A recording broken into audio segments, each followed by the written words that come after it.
দক্ষিণ পূর্ব বঙ্গোপসাগর ও তৎসংলগ্ন এলাকায় একটি লঘুচাপ সৃষ্টি হয়েছে। এটি আরও ঘনীভূত হয়ে নিম্নচাপ তৈরি হয়ে ঘূর্ণিঝড়ে রূপ নিতে পারে বলে পূর্বাভাস দিয়েছে আবহাওয়া অধিদপ্তর।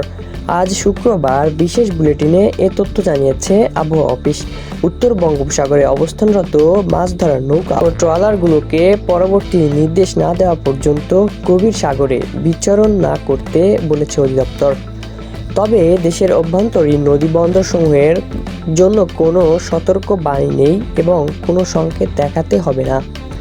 আবহাওয়া দপ্তরের আবহাওয়াবিদ কাজী জেবুন্নেছা বলেন, সাগরে একটি লঘুচাপ তৈরি হয়েছে।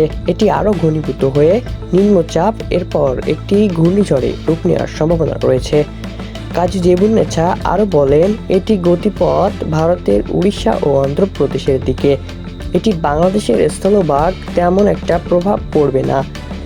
তবে চলতি মাসের 29 তারিখে দেশের বিভিন্ন স্থানে বৃষ্টি হতে পারে। এই বৃষ্টি চলতি মাসের শেষ পর্যন্ত থাকতে পারে। আজ সকালের আবহাওয়া দপ্তরের পূর্বাভাসে বলা হয়েছে, আগামী 24 ঘন্টায় সিলেট, চট্টগ্রাম বিভাগের 2-1 জায়গায় বৃষ্টি বা বজ্রসহ বৃষ্টি হতে পারে। এছাড়া দেশের অন্যত্র আংশিক মেঘলা আকাশ সহ আবহাওয়া প্রধানত শুষ্ক থাকতে পারে। এই সময়ে দেশের দিন ও রাতের তাপমাত্রা সামান্য কমতে পারে।